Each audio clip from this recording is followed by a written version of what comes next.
I heard just before that some of you guys have seen this 10 times. So I hope you enjoy the 11th. My name is Richard Gray, and Mr. Benson kindly asked me to come every year. Not sure why, but maybe it's about an experience I had in the war, which we thought pertained to flags, and we thought you guys might find interesting. So the first question is, why do we make such a big deal about the flag? There's lots of talk about the flag these days. Some people think it should be respected. Some people think it should be hung upside down and made into clothing. Saw a lot of that in the 1970s, after the war. What do you guys think? Who thinks something about the flag? What's important about a flag? Why do we have a flag? Go on. You have an answer? Yes? Okay. Okay. Right in back to you, Jonathan. Is behind you. I can't see a thing. Me? Somebody's got a hand. Right behind you, Jonathan. Okay, yes. It represents America. Represents America. It does, doesn't it? How long has it represented America? For like, I don't know, forever. Since like the 18-something. 18-something? Yeah. Maybe even before? 17-something? 1776, does that ring a bell? Yeah. You guys live in the cradle of civilization. Boston, Massachusetts, where it all started. And I'm going to read the names of some of the soldiers later, and you'll hear of a soldier that died in that battle. And this flag didn't have as many stars, right? Because we didn't have very many colonies back then. But the flag goes back to the earliest beginnings of this country. Why do we make a big deal about it? Why do we have a ceremony like this? All you people come out, I'm sure you have better things to do on a Saturday night than to listen to some old soldier who's now 95 years old and feeling his age, especially tonight on the hard ground.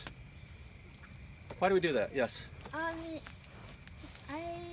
got a weird reason why we honor our flag.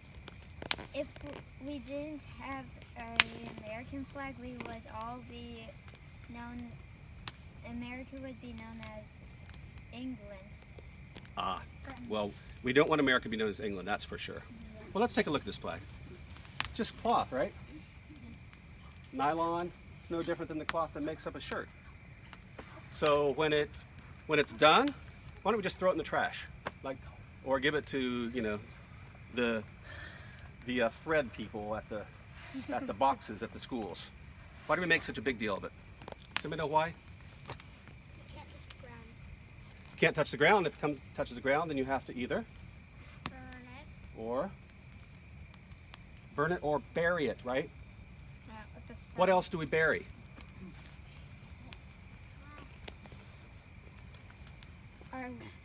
People that are dead. Yeah, you bury people that are dead because you want to be respectful, right? You want to honor their life. A human being is sacred, right? We're made in the image of God. That's what Scripture says. Every single one of you is made in the image of our Creator.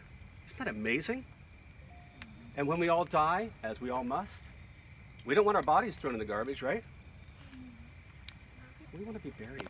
Or somehow have a ceremony that has respect in it, right? Gives us dignity, gives us honor. Now you might ask why I'm here in a soldier's uniform. Well, the soldiers have a lot to do with that flag.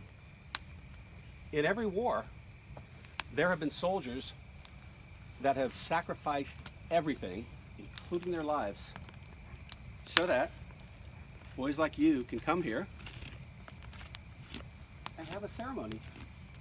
You can have a camp out and not worry about secret police coming through that gate over there. We don't have secret police in America. The policemen we have are under a system of laws.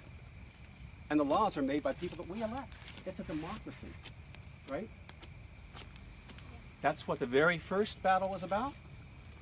King George III, mad as a March hare. He was totally insane. He thought America was just a place to raise taxes, right? Why don't we just raise more taxes? Surely they have lots of money to pay for them. Well, our grandfathers and grandmothers did not like that. The ones right here in Boston.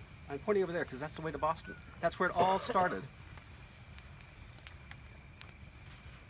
This is one of the wars. This is a uniform of World War II. That's the war I fought in. My grandson over here, where's Hayden? Who's got a light? This is Hayden. You see that uniform? That's a World War I uniform of his great-grandfather. That's his actual World War I uniform.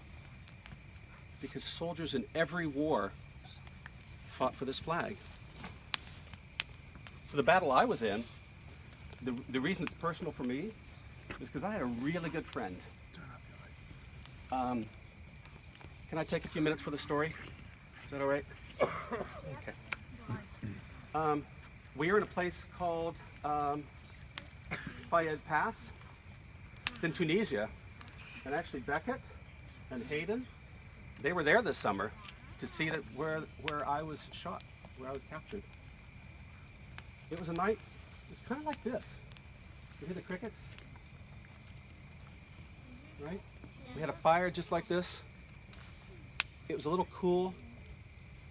The desert gets cool in the evening. You think of deserts as hot, right? It started getting cool. And, you know, we had been there for a couple weeks and nothing much happened. We heard some sounds that sounded a bit like tanks, not our own, which was a little bit worrying, but our general said nothing to worry about, no problem. Although he was in the next country, he was a very long way away. He had never actually been to the front. Actually, General Eisenhower, whom some of you might have heard of, he was at the front. In fact, he was right here. This is the battleground. 6 hours before the battle started, Eisenhower was there, and he looked around, and he saw the tin cans that made the line to keep the Germans out, and that didn't look very sturdy to him, so he made a few suggestions, but he was young. So he went back in his car, and he went back to his headquarters, and we went back to our tents. 6:30 in the morning, that sound started getting louder and louder. And before we knew it, we were a couple of hundred farm boys from Iowa with rifles, not much ammunition, very old rifles, the rifles that went back to World War I. Hayden's great-grandfather, in that uniform, used one of these rifles. 1903, Springfield, bolt action. That's all we had. It was the beginning of the war. We weren't ready for a war. We were the very first American troops to meet the German army. And the German army came, we had a couple hundred guys with rifles. They had a couple of thousand tanks, Panzer tanks, Panzer IV tanks, Tiger tank, the most fearsome war machine ever made. They had a couple of thousand of them. And there were a couple of hundred of us with rifles, right? You can imagine it didn't go well, right? Chaos broke out everywhere. And at one point, they called them the colors. The flag is called the colors in the Army. Our colors were flying, but not for long, because the tanks were not far away.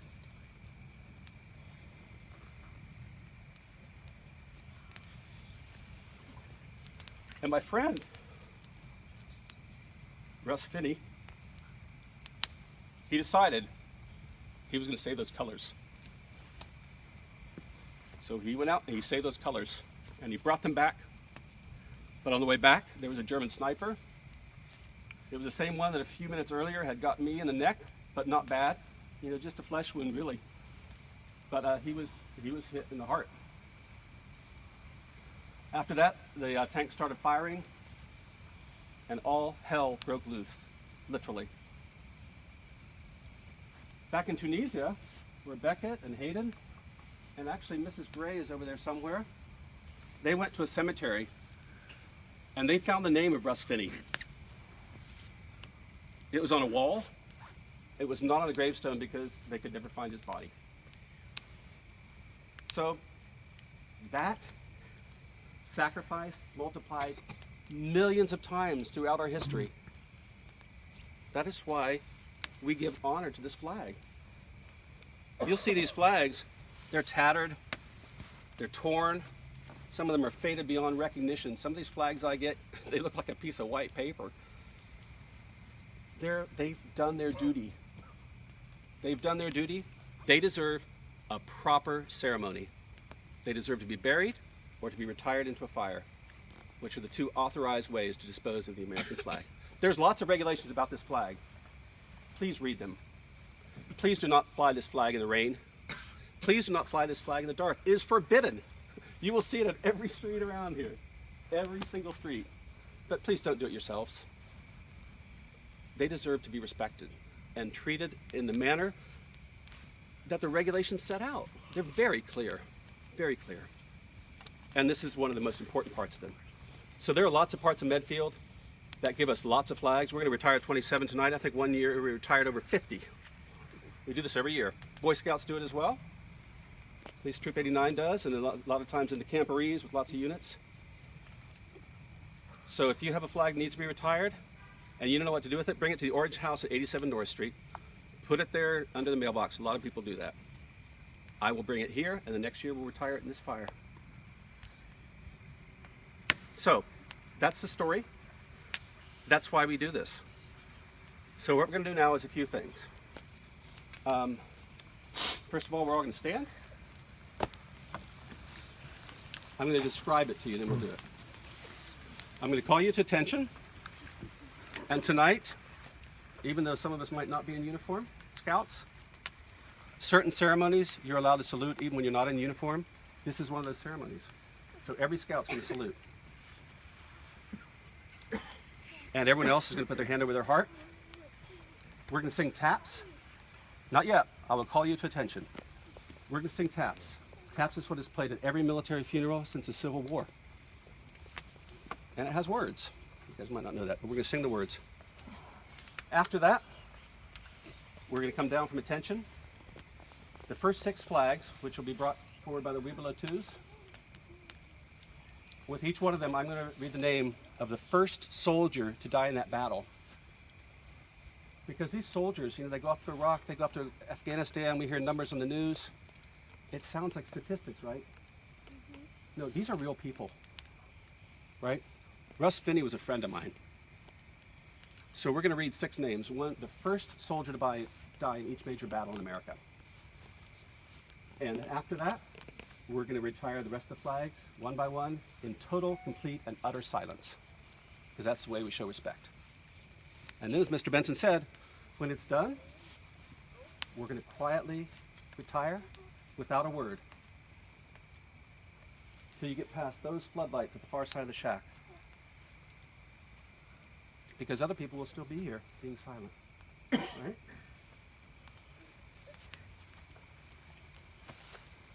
Attend! Hunt!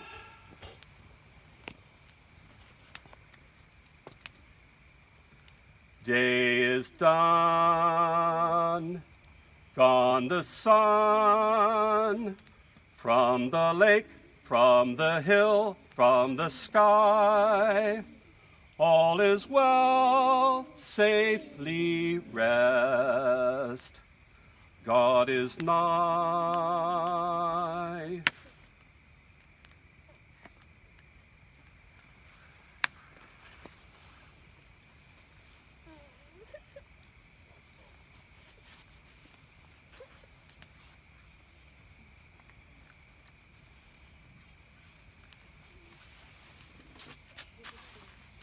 John, you want the Scouts to sit? Yeah, You guys can sit.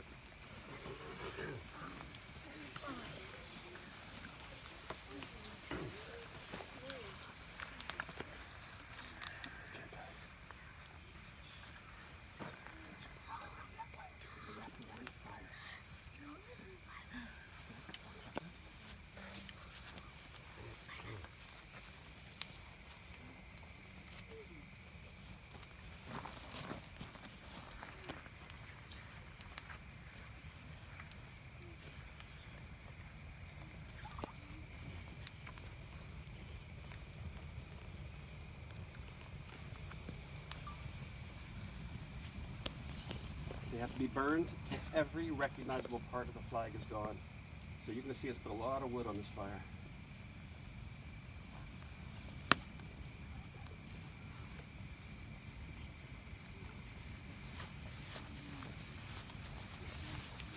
John, what was the name? What was the name?